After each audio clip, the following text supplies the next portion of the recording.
The first time my husband had me escorted out of his company's annual gala, he didn't know he was asking the majority shareholder to leave. It was a crisp Friday evening in early October, and the grand ballroom of the Brown Palace Hotel in Denver glowed beneath crystal chandeliers. Ashford Biotech's logo shimmered across towering screens illuminated in gold. Waitstaff in black tuxedos moved silently between tables of investors, executives, and industry leaders. The air smelled faintly of champagne and polished marble. From across the room, Daniel Brooks stood at the center of attention, charismatic, confident, every inch the celebrated CEO, my husband. To them, he was the face of Ashford Biotech. To me, he was the man I had trusted with everything. I had received a formal invitation embossed with the company seal. Still, when I approached the registration desk, the young woman behind it hesitated. "I'm sorry," she said politely. "I don't see your name on the authorized list." Before I could respond, Daniel's voice cut through the soft murmur of the crowd. "She's not supposed to be here." The room fell into a hush, subtle enough to go unnoticed by most, but deafening to me. He walked toward us with a practiced smile, his arm casually draped around a group of board members. Behind him stood Thomas Grant, the company's CFO, and Evelyn Carter, an independent director known for her sharp judgment. Claire Daniel said coolly, as though addressing an unwelcome acquaintance, "This is a private corporate event. I'd appreciate it if you didn't make a scene." My name sounded foreign on his lips. "I received an invitation," I replied quietly, holding it up. The gold lettering caught the light, Ashford Biotech Annual Leadership Gala. Daniel barely glanced at it. "There must have been a mistake," he said. "Security." A tall man in a dark suit approached at once. His badge read Martin Hale, head of security. "Ma'am," he said gently, lowering his voice, "I'm going to have to ask you to leave." For a moment, no one moved. Conversations resumed in careful whispers. A violinist continued playing near the stage, the music too delicate to mask the humiliation settling over me. I felt the weight of dozens of eyes. Daniel didn't look at me again. He had already turned back to greet a potential investor lifting a glass of champagne as though nothing had happened. To them, it was a minor disruption. To me, it was a quiet betrayal. I handed my coat to Martin Hale without protest. "Of course," I said, my voice steady. As he escorted me toward the exit, I noticed Thomas Grant watching from across the room. His expression was unreadable, part concern, part calculation. Evelyn Carter stood beside him, her gaze fixed on Daniel with a faint crease of disapproval. They had witnessed everything. Outside, the cool Denver air brushed against my skin, carrying the distant hum of city traffic. The heavy doors closed behind me with a soft final click. I stood alone beneath the amber glow of the hotel lights, the invitation still clutched in my hand. Daniel believed he had protected his reputation. He believed he had defended his company. What he didn't know was that the company he called his had never belonged to him at all. Because on the official shareholder register filed years before our marriage and sealed within Whitaker Holdings, my name held the majority of the voting rights, and that night he had just asked its true owner to leave. The company my husband claimed as his own had been built long before he ever learned to pronounce its name with confidence. The morning after the gala was a cool Saturday in Denver, quiet and pale with autumn light. I sat alone in my study, a cup of untouched coffee growing cold beside me. The invitation from the Ashford Biotech Annual Leadership Gala lay on the desk, its gold lettering catching the morning sun. It was the same invitation Daniel had dismissed as a mistake. I turned it over in my hands not with anger but with clarity, because the truth was simple. Ashford Biotech had never truly belonged to him. It began 15 years earlier in Austin, Texas, in the modest office of Robert Langley, the estate attorney who had managed my grandmother's affairs. I was 17, then still grieving Margaret Whitaker, the woman who had raised me with quiet strength and uncompromising values. She believed in discipline, discretion, and the kind of legacy that was built slowly, without applause. She wanted you to have more than money, Mr. Langley had told me, gently sliding a folder across his mahogany desk. She wanted you to have independence.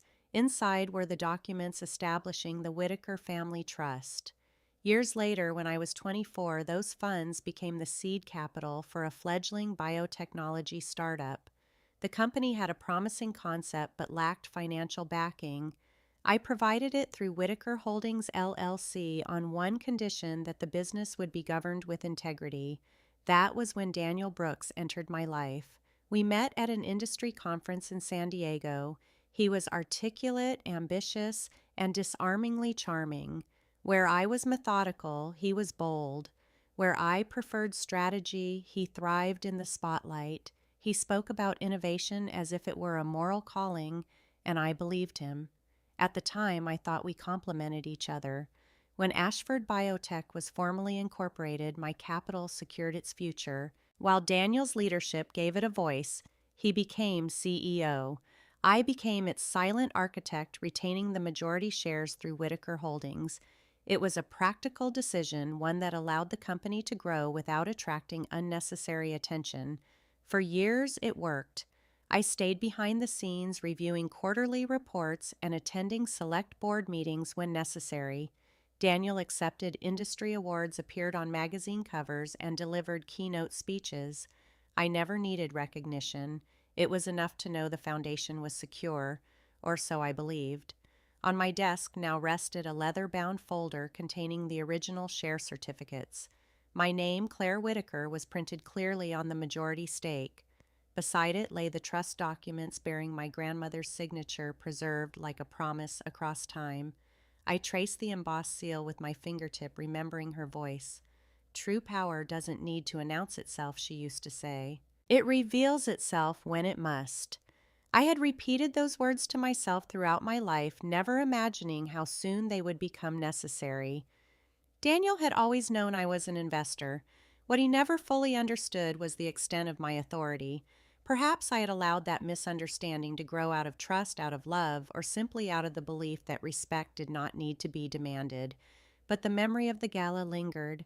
The way he had dismissed me, the way security had escorted me out, the way the room had watched in silence. Outside the window, Denver's skyline shimmered beneath a clear blue sky. Ashford Biotech's headquarters stood among the city's glass towers, its name gleaming in the sunlight. A company built on legacy, trust, and discipline. A company he now believed was his. I closed the folder, gently returning the documents to their place. For now, I would say nothing, not out of fear, but out of patience. Because foundations do not crumble overnight, and truths rooted in ink and law have a way of surfacing when least expected, and somewhere buried beneath Daniel's confidence was a detail he had begun to overlook. The company he called his had been built on the Whitaker name, and that name was mine. By Monday morning, the city had returned to its usual rhythm, but something in my marriage had not. Ashford Biotech's headquarters stood sharp against the pale blue Denver sky when I parked across the street just after 9. I had not told Daniel I would be there. I didn't need to. As majority shareholder, I had every right to review corporate records during normal business hours. Still, walking into that building felt different. The receptionist, a young woman named Paige, who had started earlier that year, looked up from her screen and hesitated only briefly before offering a polite smile. "Good morning, Ms. Whitaker." She used my last name. That small detail didn't escape me. "I'll need access to the shareholder register and the most recent board minutes," I said calmly. "And I'd like copies of the last 2 proxy voting summaries." Her fingers paused above the keyboard. "Of course, I'll notify legal." Legal meant Linda Chavez, the company's corporate paralegal. She had worked at Ashford for nearly 8 years, long enough to remember the early days when funding was uncertain and payroll was sometimes late. She greeted me in the records room with professional warmth. "It's been a while since you've requested physical copies," she said, handing me a binder embossed with the company seal. "I've been trusting the summaries," I replied. That word lingered between us, trusting. The shareholder register was thicker than I remembered. Pages of names, percentages, preferred shares, voting classes. I flipped carefully until I reached the controlling block. Whitaker Holdings, LLC, majority voting rights 51%. My signature from years ago appeared beside the original issuance entry. The ink had faded slightly but remained unmistakable. I wasn't looking for reassurance. I was looking for discrepancy. Next came the board minutes from the past 6 months. Routine matters filled the first page's budget approvals, hiring updates. Regulatory filings. Daniel's name appeared frequently, always followed by the title Chief Executive Officer. Then I found it. A section summarizing Daniel's investor roadshow in Chicago. CEO and primary controlling stakeholder Daniel Brooks addressed prospective investors. I read the sentence twice. Primary controlling stakeholder. The wording was subtle but deliberate. Not founder, not executive, controlling stakeholder. I turned to the proxy voting summaries. The most recent one detailed authorization for exploratory negotiations related to a potential acquisition.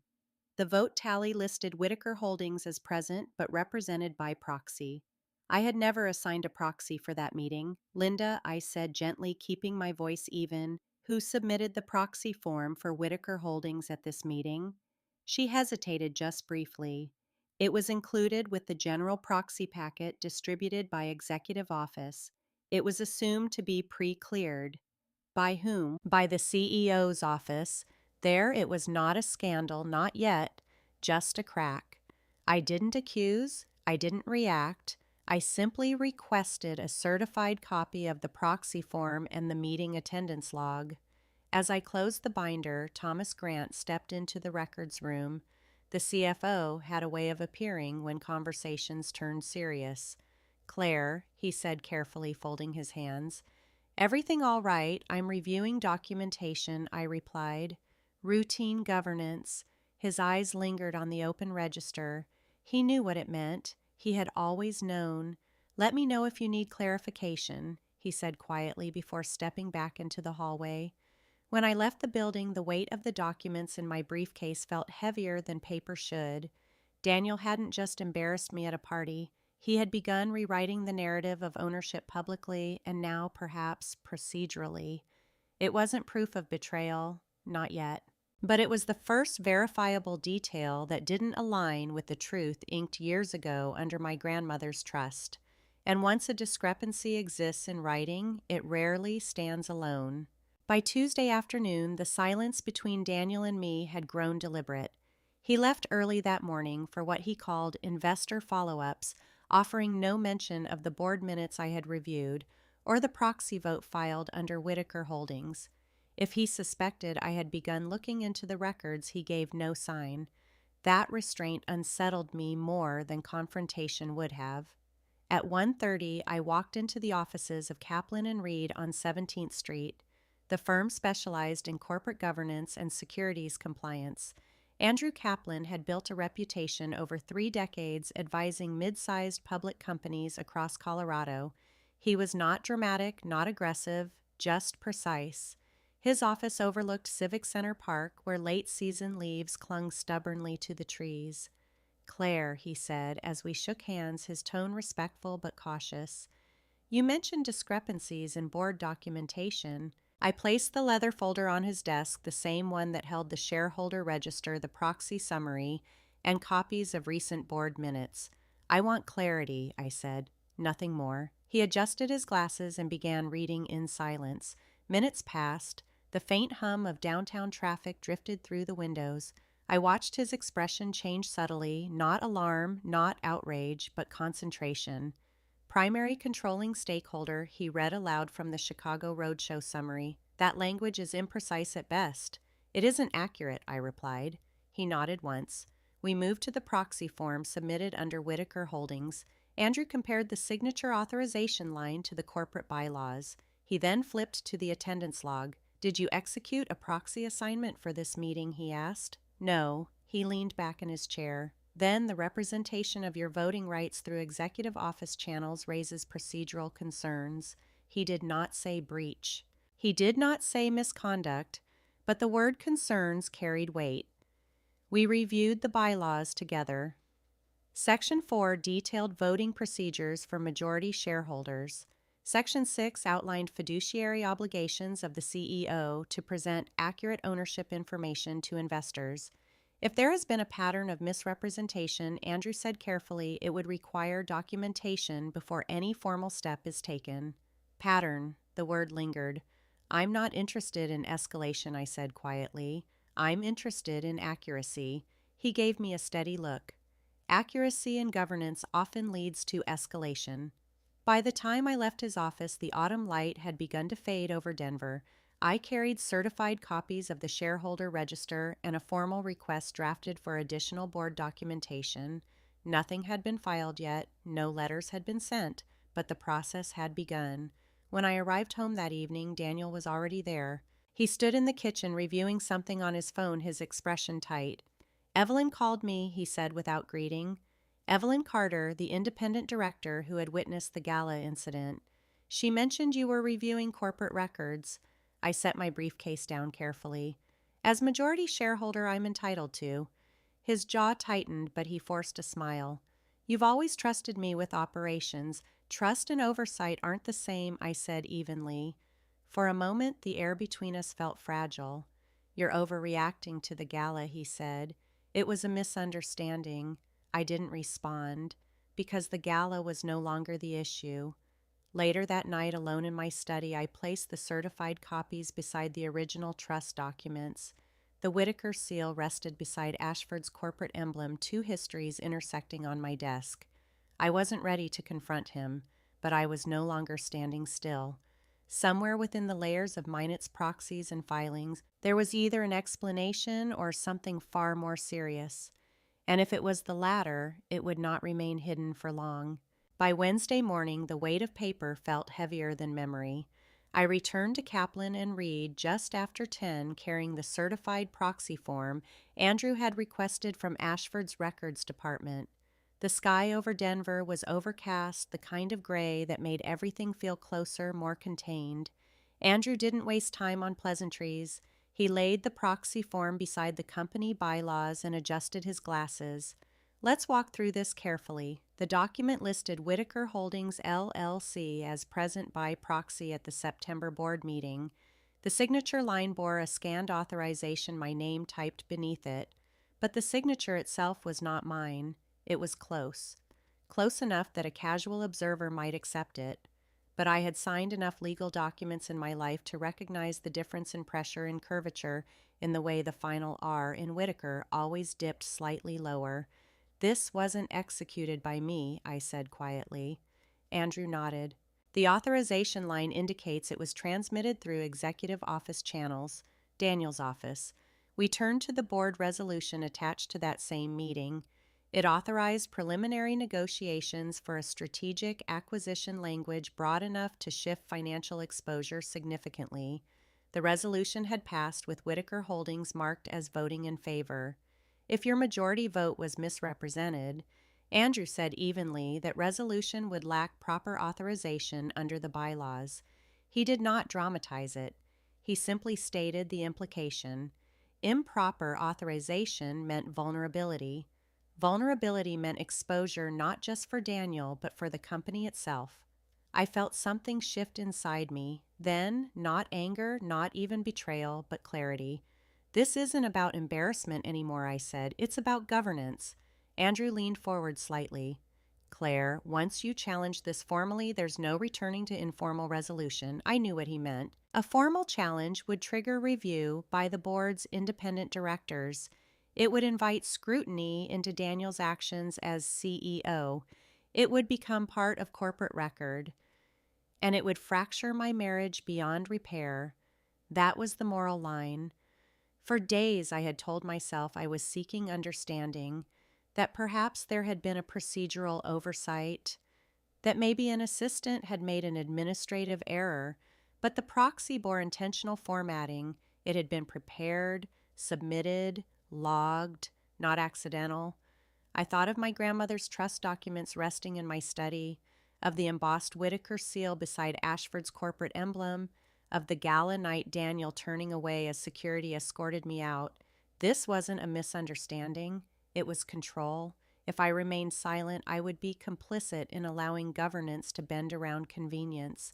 If I acted, I would dismantle the illusion he had built publicly and irrevocably. Andrew placed a draft notice on the desk between us. Under Colorado corporate law, as majority shareholder, you have the authority to request a special shareholders meeting to address governance irregularities. The paper lay there simple and unassuming, a formal notice of concern, not an accusation, not a lawsuit, a request for review, but it would change everything.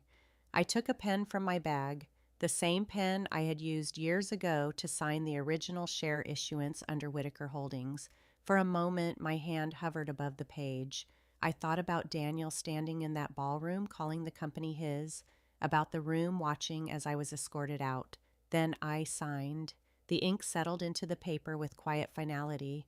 I didn't feel victorious. I felt resolved. When I stepped back onto 17th Street, the clouds had begun to break.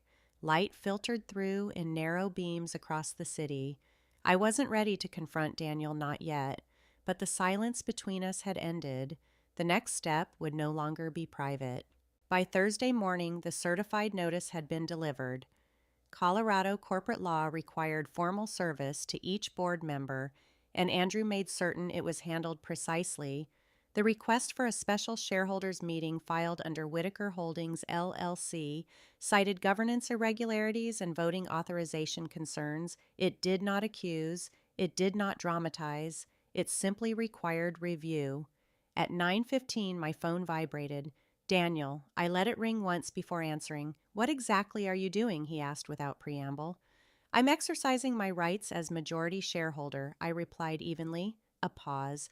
You're escalating this over a procedural misunderstanding. It stopped being procedural when my voting authority was used without consent. His breath shifted on the line. Not anger yet, calculation. You're putting the company at risk, he said. Do you have any idea how this looks? I'm trying to prevent it from looking worse. He ended the call abruptly. By 10 o'clock, I received confirmation from Evelyn Carter that she had received the notice. As independent director, she was obligated to ensure governance compliance. Her email was brief and measured. We will schedule the meeting in accordance with bylaws. Documentation will be reviewed.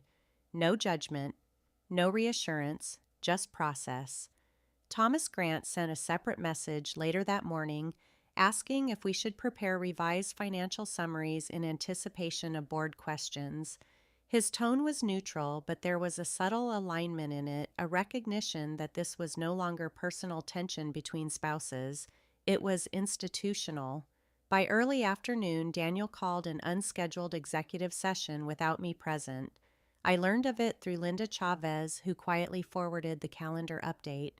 The meeting was labeled Strategic Alignment Discussion. Strategic alignment. Language could conceal many things. When Daniel came home that evening, his composure was intact but strained. You blindsided the board, he said. The board was already operating on inaccurate representations.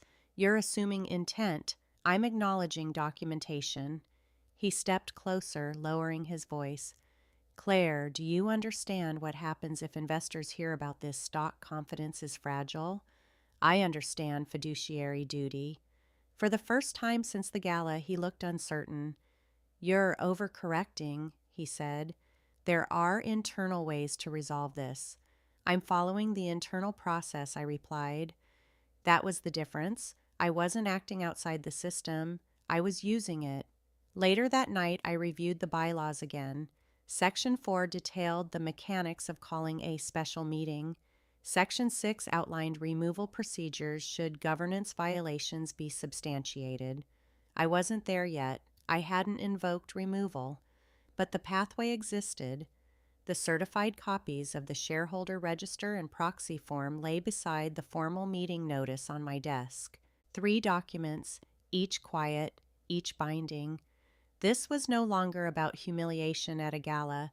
It was about whether Ashford Biotech would be governed by law or by convenience. By Friday morning, the official notice of the special shareholders meeting appeared on the internal governance portal.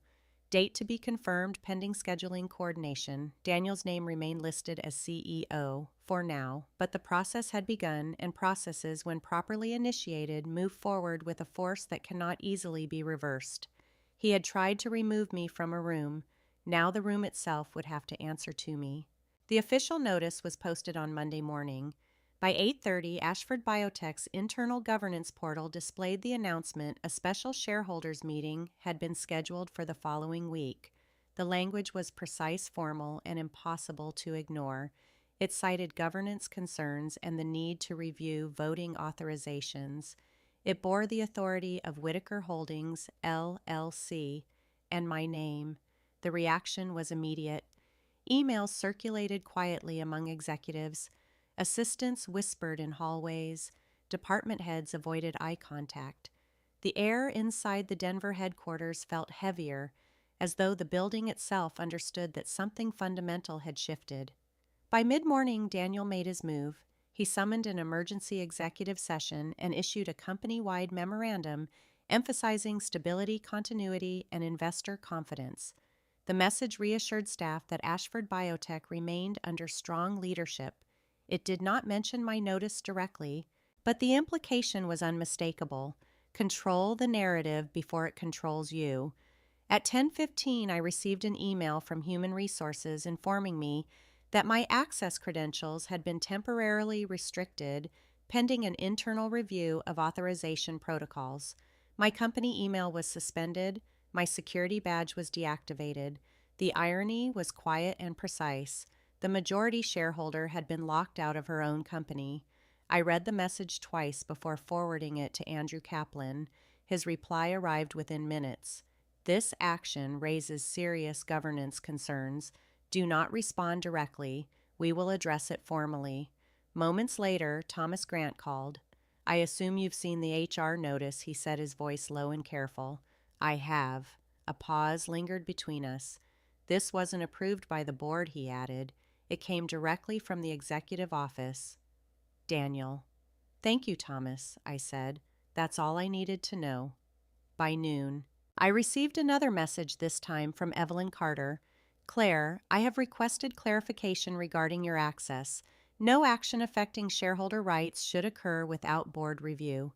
Her tone remained measured, but the significance was unmistakable. The independent director was watching. Daniel wasn't finished. That evening, he was waiting in the living room when I returned home. The city lights filtered through the windows, casting long shadows across the floor. "You've forced my hand," he said evenly.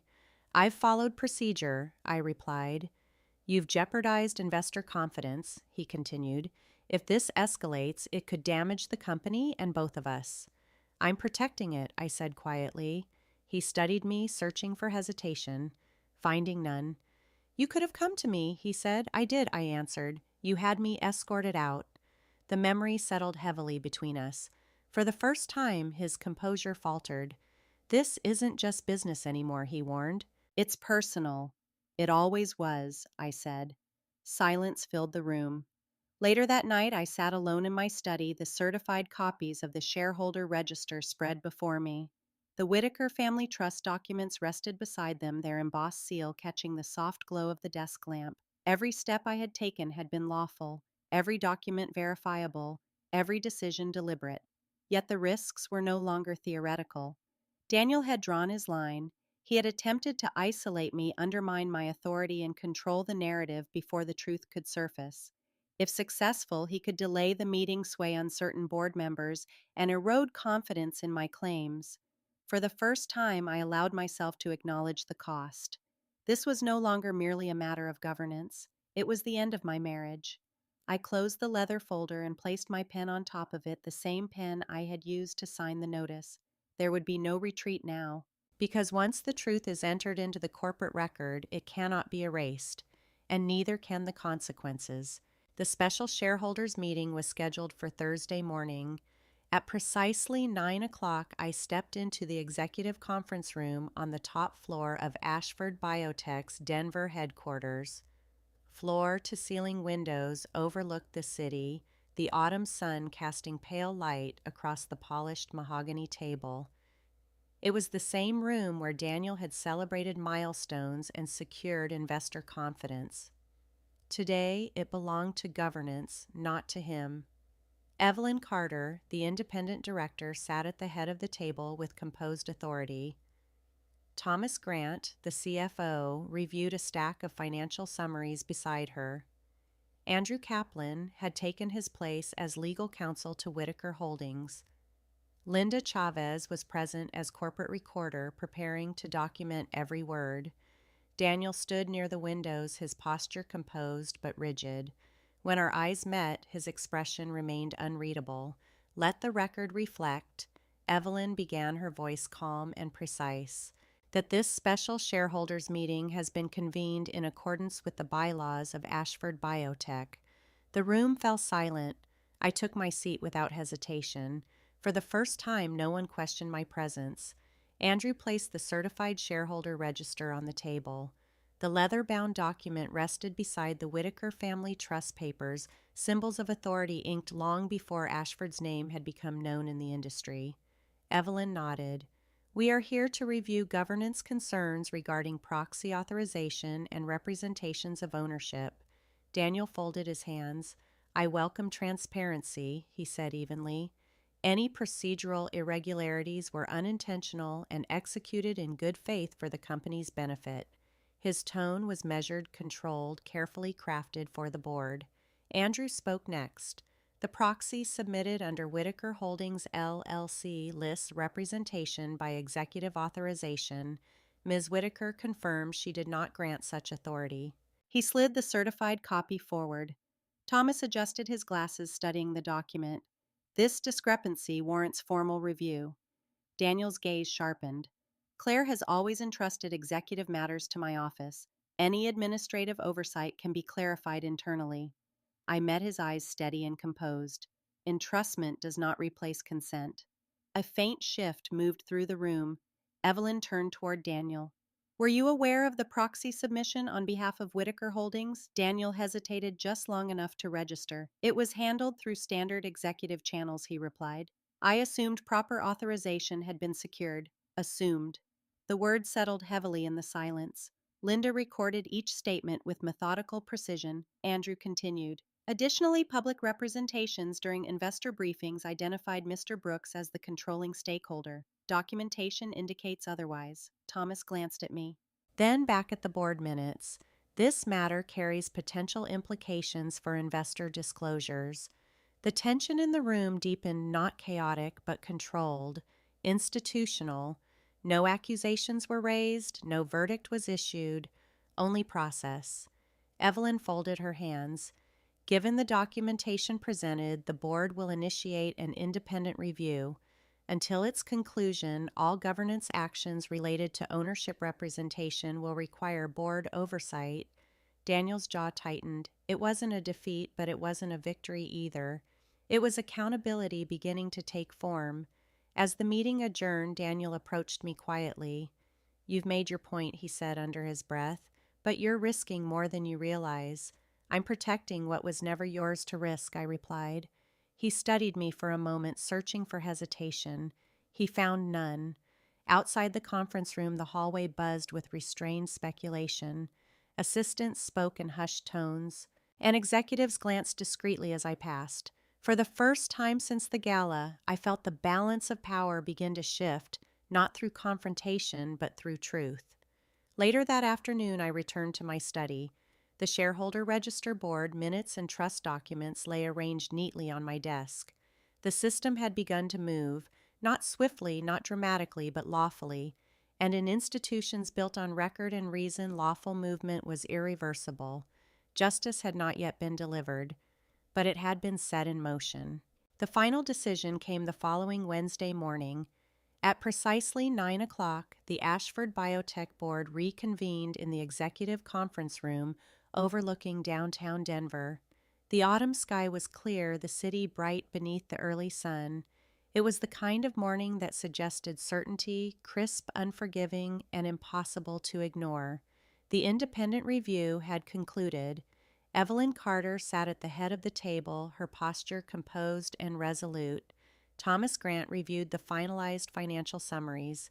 Andrew Kaplan arranged certified documents before me, copies of the shareholder register, the Whitaker Family Trust filings, the disputed proxy authorization, and the investor briefing transcripts. Daniel stood near the window, his expression controlled but pale. For the first time since the gala, he looked like a man waiting for a verdict. "Let the record reflect," Evelyn began, "that the independent review has concluded its examination of governance procedures, proxy authorization, and public representations of ownership." Her voice carried no judgment, only authority. "The findings confirm that Whitaker Holdings LLC retains majority voting rights. No proxy authorization was granted by Ms. Claire Whitaker. Furthermore, investor communications inaccurately describe Mr. Daniel Brooks as the controlling stakeholder. The silence that followed was absolute." Thomas cleared his throat. "The discrepancy exposes the company to regulatory and reputational risk. Corrective action is required to protect shareholder interests." Andrew nodded. "Under the bylaws, the board is empowered to take disciplinary action where fiduciary duty has been compromised." Daniel exhaled slowly. "Any irregularities were administrative errors," he said. "There was no intent to mislead." Evelyn met his gaze steadily. "Intent does not negate responsibility." I said nothing. There was nothing left to argue. Only the law remained. Evelyn turned to the board. "We will proceed with a vote." Linda Chavez recorded each motion with deliberate precision. As the resolution was read aloud, the removal of Daniel Brooks as Chief Executive Officer of Ashford Biotech for breach of fiduciary duty and misrepresentation of shareholder authority. Those in favor, one by one hands were raised: Thomas Grant, Evelyn Carter. The remaining directors followed in quiet succession. The decision was unanimous, except for Daniel. He lowered his hand slowly, his composure dissolving into silence. "It's done," Evelyn said, "effective immediately." The words did not echo. They settled. Daniel's access privileges were revoked at once. An interim CEO was appointed pending a formal search. A public disclosure was prepared to correct investor records and clarify Ashford Biotech's ownership structure. Justice executed through procedure. Daniel turned toward me. For a moment he looked not angry but hollow. "You could have ended this privately," he said quietly. I met his gaze. "So could you." He had no reply. Security did not escort him out. There was no spectacle, no humiliation. He gathered his belongings with dignity and left through the same doors he had once commanded. The contrast did not go unnoticed. As the meeting adjourned, Andrew placed the certified documents back into their leather folder. The Whitaker seal gleamed under the conference room lights. "Congratulations," he said softly. "This isn't a victory," I replied. "It's accountability." Outside the boardroom, the announcement spread swiftly. Executives stood straighter. Assistants whispered. Investors were notified. The company's internal portal updated within the hour. Claire Whitaker, majority shareholder, Ashford Biotech under interim leadership. By noon, the official statement had been released. Markets responded with cautious stability. Confidence, once shaken, began to steady. Yet as I stood alone by the window overlooking Denver's skyline, I felt no triumph, only stillness. Daniel had lost his position, his authority, and the illusion he had built. Karma had arrived not through vengeance, but through truth, documented and upheld. The highest stakes had been met, but justice, though delivered, carried a quiet cost. And as the sunlight filled the boardroom, I understood that accountability could restore order, yet leave the heart unchanged. Closure was near, but healing would come later. 3 months later, on a quiet Tuesday morning in January, I walked into Ashford Biotech without needing a security badge override. The divorce had been finalized the week before. It was orderly, discreet, and documented with the same precision that had defined everything else. Daniel had negotiated his exit package under the terms of his employment contract, reduced in accordance with the board's findings. There had been no public scandal beyond what governance required, no spectacle, just consequence. An interim CEO had guided the company through the transition. Now, after a thorough national search, the board appointed Dr. Michael Anders, a seasoned executive with decades of experience in biotech compliance and research integrity. He wasn't charismatic in the way Daniel had been. He was steady, measured, accountable. That was what the company needed. I had declined the CEO position when it was offered to me. My role remained what it had always been: majority shareholder and strategic oversight, quiet authority, transparent structure, no illusion. The first time I entered the boardroom after the transition, my nameplate had been updated: Claire Whitaker, majority shareholder. No title beyond that, no embellishment, just fact. The Whitaker family trust documents remained secured in my study at home, but their influence no longer needed to remain hidden. The embossed seal that once felt like a private safeguard had become a public anchor. The internal governance portal now reflected accurate ownership disclosures. Investor confidence stabilized.